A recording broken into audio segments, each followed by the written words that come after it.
Hello, everyone, and welcome to this week's edition of On the Case with me, Detective Alex Cardinale. I hope you guys and gals are doing great, and I'd like to say thank you for taking the time to be a part of today's crime case.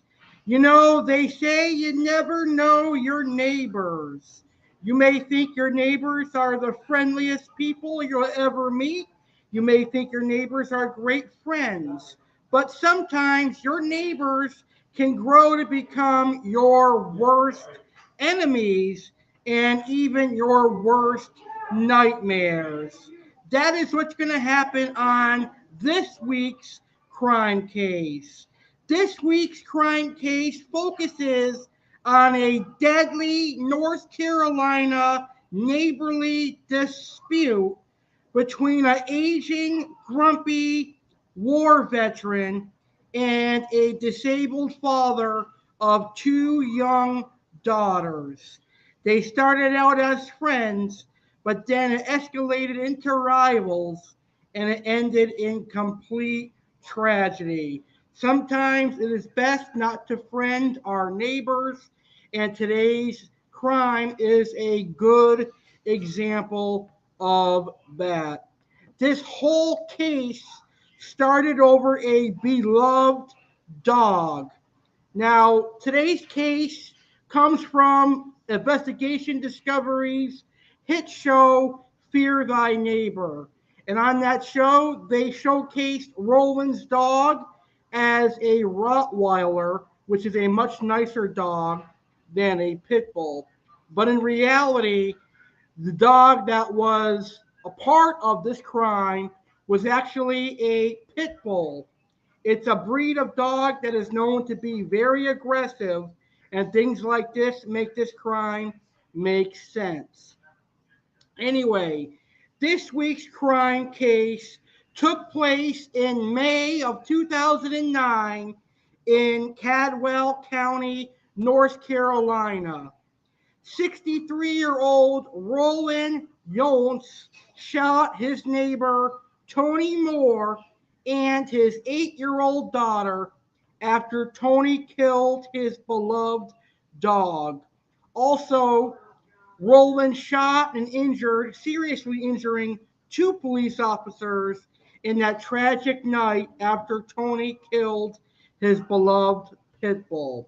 So we're going to find out about this case involving, in my opinion, two white trash families living side by side that ended in tragedy. So if you're watching this video, please feel free to post your thoughts on this crime case in the comments. I would love to hear your thoughts about this crime in the comments. So, shout out to my friend Jeffrey, who is in the house. He's watching us live. Hey Jeff, how are you? Jeff says, "Dang, finally I got off to catch an awesome show. How are you?" I am doing great. Thank you so much for taking the time to tune in. And now we're going to start talking about this crime. So we're going to start off this show by learning what there is to know about this crime. And we're going to start by learning about the perpetrator, who some may think is actually a victim in this case. And in my opinion, in one way, he can be classified as a victim because he was pushed and pushed and pushed until he finally snapped. And as we're about to learn, this feud between Roland and Tony kept going on and on and on, and it could have easily ended had one side matured enough and realized that they're adults and what they're doing is childish. I don't think this could have happened. This tragedy didn't have to happen if one of them matured. But we have to remember that the perpetrator, Roland, is a war veteran from Vietnam. And people that serve in the war, they generally suffer from PTSD. And PTSD can damage a mind. It can actually make someone go insane. And if you push someone like that with a brain that has PTSD, it could have serious consequences, like this case did, where Roland lost the only thing he loved more in the world than anything else, his dog. So let's find out about this case. And right now we're going to learn about the perpetrator, Roland Younce. And this is what the perpetrator actually looked like. Yikes! What a sight! What a picture! That is the perpetrator, Roland Younce, or however you pronounce his name. Very crazy man. So Roland was a 63-year-old Vietnam War veteran who lived in Caldwell County, North Carolina. He was having mental issues and was off his rocker at the time of the tragedy and the crime. Now, Roland lived with his daughter Alicia and her boyfriend Ricky. So, Roland shared a house with his daughter Alicia and her boyfriend Ricky. And a couple of years prior, he purchased a puppy, which turned out to be a Pitbull. So he purchased a pit bull, and the dog was the only thing that Roland had left in the world because he lost his wife, and all he had was his daughter and his son-in-law, his future son-in-law, and his puppy. And he loved that dog to death. Neighbors went on record to say that that dog was like a son to him. So imagine his state of mind when he finds out that his enemy, Tony, who used to be his friend, killed his dog, which he's very close with his dog. So you can imagine how someone that loves dogs would react.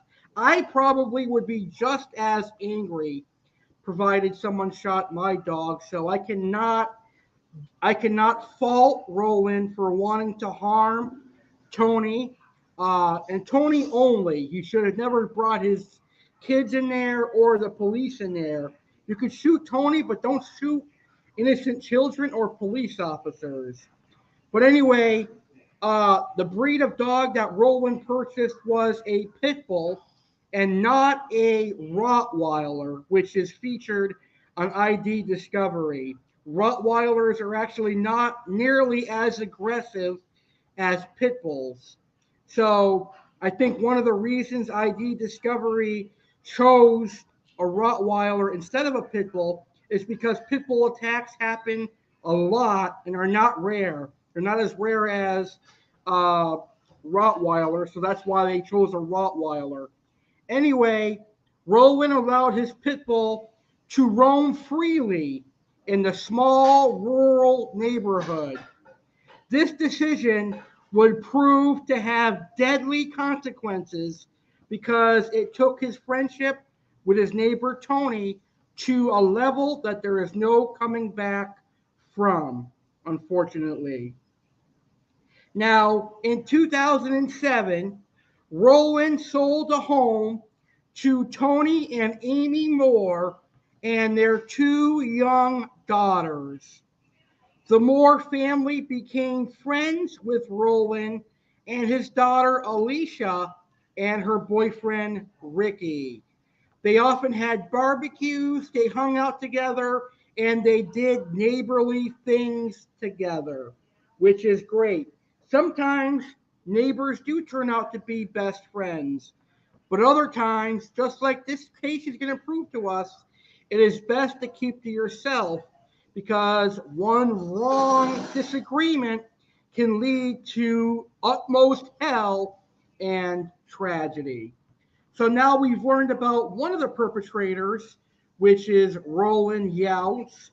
Let's learn about the other perpetrator, and some people may also consider this guy a victim. His name is Tony Moore. Now, Tony survived the tragedy and he lost one of his legs in a vehicle accident. As a result, Tony stayed home with his daughters, and his wife Amy worked full time to support the family. Now, because Tony was disabled, he depended on a four wheeler to get around this property that he bought from Roland. Tony and Amy loved their new house and they appreciated all their kind neighbors. During a friendly neighborhood barbecue, Roland's daughter Alicia invited Tony's two daughters to come see her movie collection. The girls stayed on the porch while Alicia went inside Roland's home to retrieve the movies. One of the girls admitted to opening the door, and Roland's Pitbull Harley lunged towards them and began biting both of them. They were seriously hurt with puncture wounds and had to be taken to the hospital. This is where things take a dramatic turn in a neighborly friendship and it turns into a neighborhood war. Roland agreed to pay the hospital bills because, after all, it was his pit bull that bit Tony's young daughter. Now, as the hospital bills started rolling in, Tony brought them over to Roland, and Roland paid for the first bill he received. Meanwhile, the kids got back to playing and having fun in their backyard. According to Alicia, Tony brought Roland another hospital bill that was for the exact amount as the first one, which is suspicious. Roland believes that Tony had spent the money that he had paid previously and was trying to get Roland to pay more. Roland thought Tony was trying to get him to pay the same bill twice, so he refused to pay it. Tony and Amy didn't feel they should have to pay for any of the bills, so Tony filed a judgment against Roland in civil court. Things only got worse when the court sided with Roland on the matter. Nevertheless, Roland asked his son-in-law to tell Tony he would pay $20 a month until it was paid off. Apparently, Tony said no to the offer and demanded all of it. This was when everything went to hell and the tension continued to simmer between the once friendly neighbors. And that is what to know about this crime and this case.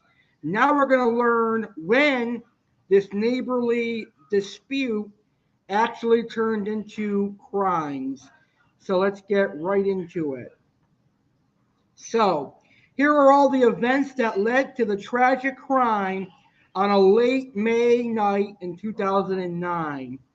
The first event is Tony built a property border using trees to help create more privacy. Roland didn't like it because he felt they were getting too close to his property line. One day, Tony discovered his disability checks stopped showing up in the mail. He immediately suspected Roland of taking them from the mailbox, but he could not prove it. So, immaturely, in retaliation, Tony would get on his ATV, drive around the property, and make a bunch of noise. Again, with someone that has PTSD, not necessarily a good idea. The ATV noise annoyed Roland because he wanted peace and quiet at his home. Tony was on his ATV almost every day, and the blaring engine was getting on Roland's last nerves. Alicia said Roland was triggered by the noise, and he would have flashbacks from his time in the Vietnam War. The only thing that stopped Roland was his Pitbull Harley, who had comforted him, but both sides, Tony and Roland, were gearing up for combat, and nobody was backing down. Tony's disability check still hadn't shown up, so he asked Roland about it.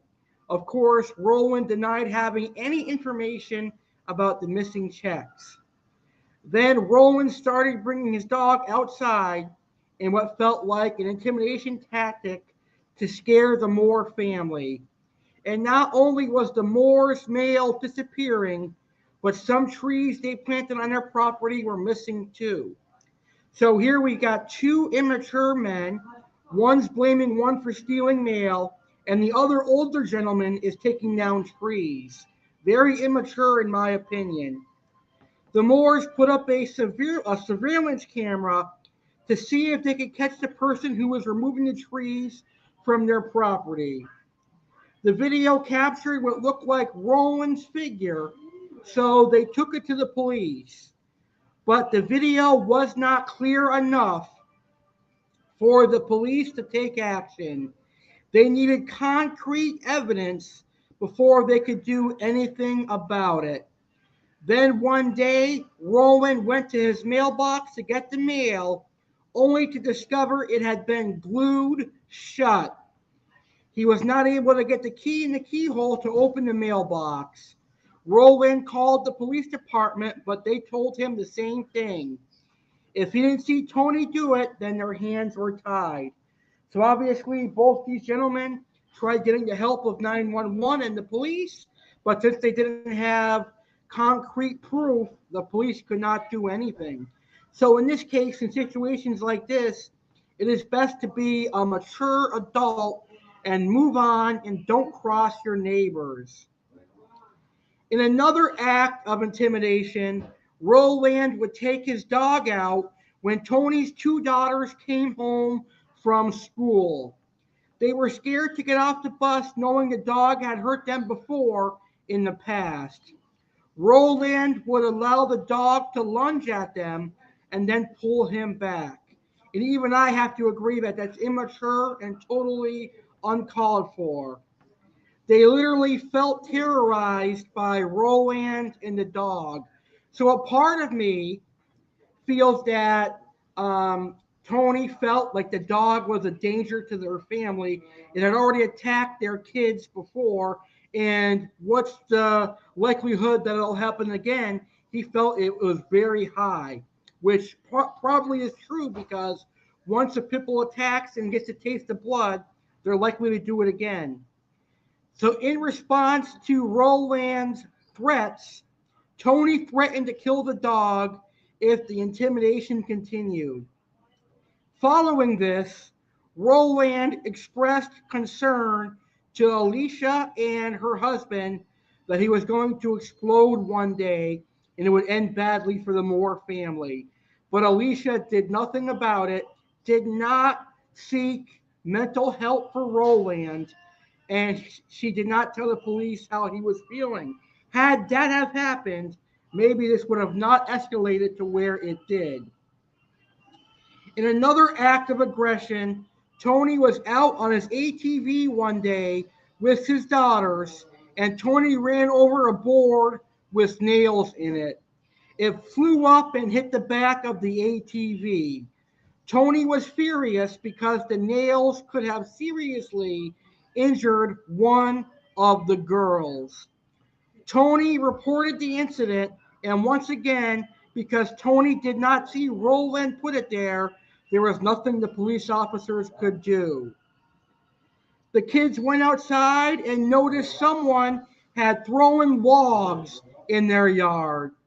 They alerted their father, and all three of them, the two girls and Tony, threw the logs back on Roland's property. Tony and the girls were caught red-handed, so Roland and his family started throwing the logs back on Tony's property. Then Roland's son-in-law, Ricky, threw a log that almost hit one of the daughters. As a result, Tony pulled out a gun and threatened Ricky. He said if he hurt his daughters, he would shoot him. Ricky did not back down and told Tony to shoot him because he wasn't scared. Tony indeed shot near them, so Ricky threw a log at him and it hit and injured Tony. The police were called, and Roland and Ricky got arrested for assault on a handicapped person and a child. But again, in this case, I don't know why Roland was arrested. He had no part of the physical assault that was done by Ricky onto Tony. So that could have played a huge factor in how angry Roland got. The fact that he got arrested for assault when he didn't touch Tony at that time. The next event that caused this, Roland threatened to kill Tony, so Tony called 911 and the police suggested he leave the home. Roland blocked him in his driveway with his truck, and Tony felt trapped. So he made the decision to back up anyways in an attempt to get out of the driveway and wrecked Roland's truck. And this furiously angered Roland. But now let's learn about the tragic night, what we're actually talking about for this week's crime case. The main event of this week's crime case. So here is the night of the incident. On May 27th, 2009, Tony heard something on his back porch, and when he looked to see what was going on, he was facing Roland's angry Pitbull at his door. So what would you do if you see an angry Pitbull at your back door? A Pitbull that is known to attack, a Pitbull that is showing his teeth and growling. So in response, Tony did what he thought was the only thing he could do, and that is Tony shot and killed Roland's Pitbull, Harley. Roland heard the shot and immediately went looking for his beloved dog. When Roland saw that his dog was killed, Roland threatened Tony and told him if it was him that shot the dog, you're a dead man, I'm going to kill you, Roland said to Tony. Roland then went back in his house, called the police to report that Tony shot his dog, and he begged the police to get to the scene as quickly as possible because he was going to kill Tony. Meanwhile, Tony had called the police as well. When the police arrived at the scene, they did not observe anything unusual or out of the ordinary initially. When the Moores realized the police were there, they started coming out of their house, and immediately they all heard gunfire. Roland was shooting at them with a rifle, and Tony and one of the girls had been shot. They ran back into their home. Unbeknownst to them, one of the police officers had been seriously injured and shot as well. Roland continued shooting through the windows of Tony's home. More police were dispatched to the scene. The unharmed daughter contacted her mother and told her what happened. Amy Moore told her to call the police because Roland was still at large. Once the additional officers arrived at the scene, they immediately started treating the officer who had been shot. Dispatch informed the police that Tony and one of the girls had been shot as well and needed their help ASAP because they were losing blood. The police decided to chance it so they could get to Tony and Ashley. They did not know where Roland was, but time was ticking because Tony and his daughter were losing blood and it was becoming hard for them to breathe. The police decided to use their car as a shield so they can get to them. The police went towards the home and Tony's daughter summoned them from the garage. Roland started shooting at them again, and this time he hit another police officer. The police shot back in the dark until all of a sudden the shooting stopped.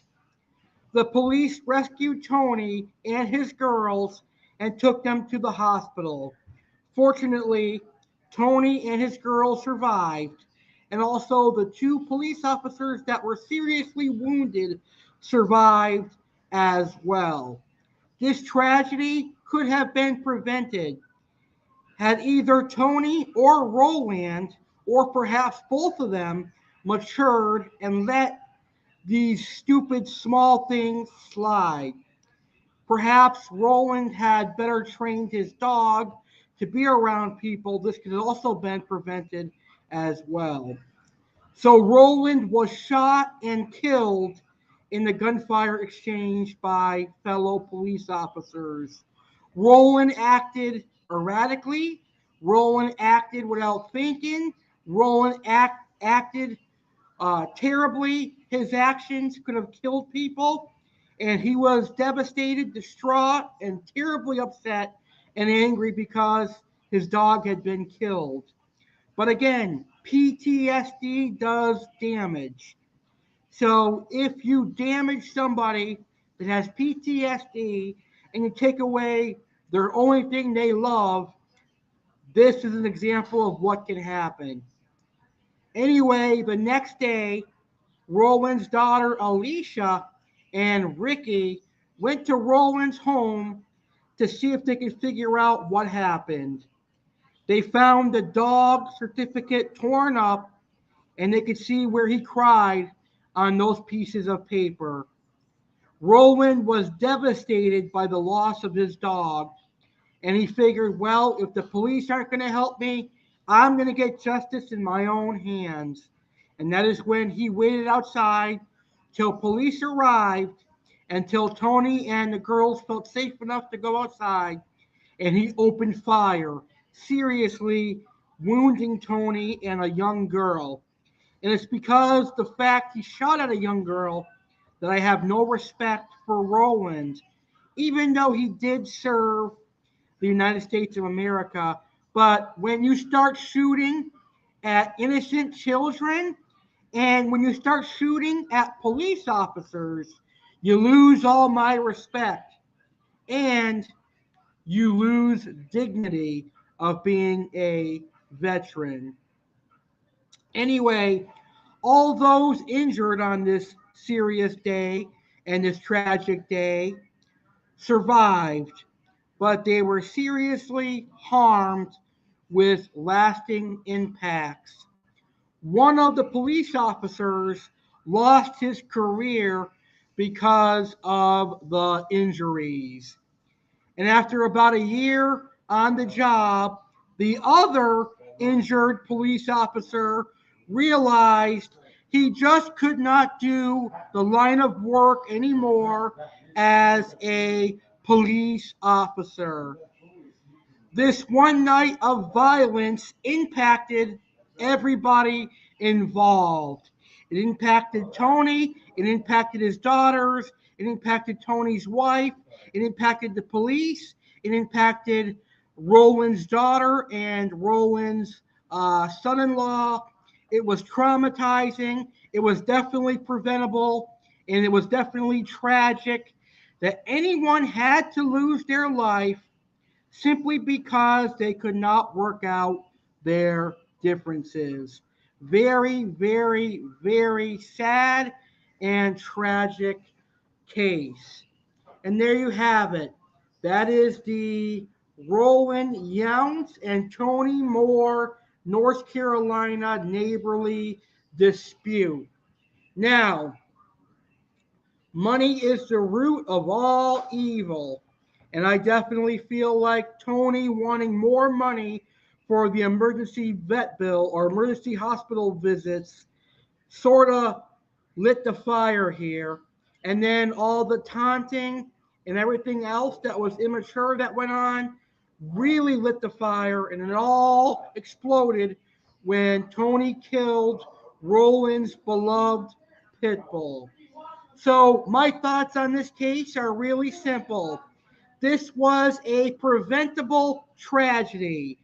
All that needed to happen was either Tony or Roland needed to grow up and mature and be the bigger man and ignore the neighbor. Had they ignored each other for several months at a time, they say time heals all wounds. Maybe they would have become friends again, and this would have been water under the bridge. But instead, they fought over stupid things like property. They accused each other of stealing mail, and then they killed the dog, which is sad in its own right. But again, the dog did have a history of attacking. All in all, my thoughts on this case, it's straight out of North Carolina. It's white trash versus white trash with a very sad ending. A war veteran lost his life because he lost his best friend. A dog, PTSD, cleared his brain and took out any reasonable thinking. He fired his shotgun and he injured an already disabled man, and he permanently injured a 8-year-old girl. And ironically, he ended the careers of 2 police officers. Very, very sad crime. So that's my thoughts on this crime. So, crime lovers, please feel free to share your thoughts on this week's crime in the comments of today's video. So, I hope you enjoyed learning about this week's crime case. Next week, we are going to continue talking about neighborly disputes and when they lead to crime. Next week, learn about a Chinese landlord by the name of James Pak. James Pak shot and killed a young couple because of rent money and a snowstorm. This crime case that we're going to talk about next week was featured on the new season of Fear Thy Neighbor. It actually aired on ID Discovery a couple of weeks ago. So it is a relatively new episode, but we're going to talk about it right here on my YouTube channel, the legendary Alex Cardinale, next Monday. And don't forget to subscribe to my YouTube channel, the legendary Alex Cardinale, for future crime videos, cooking videos, fish keeping videos, and much, much more. Detective Alex Cardinale saying thank you for watching this week's episode of On the Case with me, Alex Cardinale. I hope you have a great rest of your Monday night, and stay safe, everybody. If you see something, say something. Don't be afraid to call 911 if you see a crime being committed. Have a great rest of your week, and I will see you next Monday for the next episode of On the Case with me, Detective Alex Cardinale. Good night, everybody.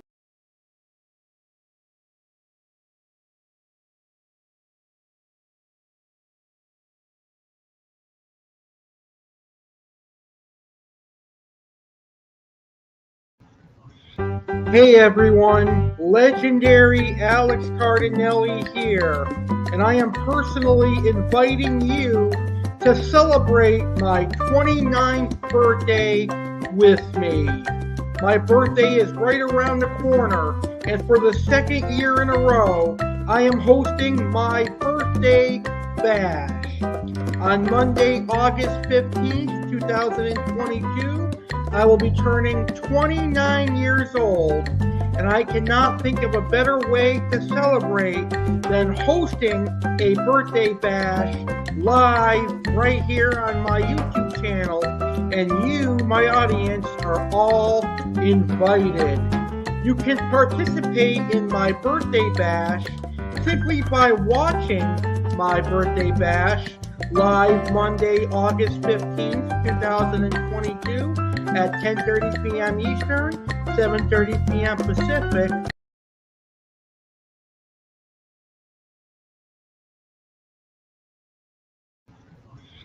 Hey everyone, legendary Alex Cardinale here, and I am personally inviting you to celebrate my 29th birthday with me. My birthday is right around the corner, and for the second year in a row, I am hosting my birthday bash. On Monday, August 15th, 2022, I will be turning 29 years old, and I cannot think of a better way to celebrate than hosting a birthday bash live right here on my YouTube channel, and you, my audience, are all invited. You can participate in my birthday bash simply by watching my birthday bash live Monday, August 15th, 2022 at 10:30 p.m. Eastern, 7:30 p.m. Pacific, but you can also be a part of the show. All you need to do is record a birthday video. In your birthday video, all you have to really do is say happy birthday to me and maybe talk about your favorite videos that I have done. Then email your birthday video to alexgoyankeescardinale19@gmail.com, and I will play your birthday video on my birthday bash. So make sure you record your birthday videos and send them to alexgoyankeescardinale19@gmail.com so they'll make it onto this year's birthday bash for legendary Alex Cardinale. So this year, I am turning 29 years old, my last year in my 20s. It is incredible how time flies by. And this year, I am doing something fun. For my birthday, I plan on going to Orlando, and I may go to Universal Studios, or I may go to Icon Park, or SeaWorld, or Disney. We shall see. But one thing is for sure, you can expect a vacation vlog. Where will I celebrate my birthday in Orlando, and who will come with me? Obviously, it will be my family, but I may have a very special guest and friend joining me to celebrate my 29th birthday. That's going to be awesome. Will there be special guest appearances on my 29th birthday bash? Who will be the special guest celebrating my birthday? We should find out. Also, on my birthday bash this year, since I'm turning 29, I will talk about the 29 best life moments I've had thus far, and I'll also recap my 20s, since this year is the last year of me being in my 20s, and next year I get ready for 30. So that's going to be really exciting. So guys and gals, subscribers of the legendary Alex Cardinale YouTube channel, and everyone watching this commercial, get ready for my birthday bash coming up really soon. Live Monday, August 15th, 2022, 10:30 p.m. Eastern, 7:30 p.m. Pacific. Celebrate my 29th birthday with me, legendary Alex Cardinale. Thank you guys, and I cannot wait to see you on my birthday bash.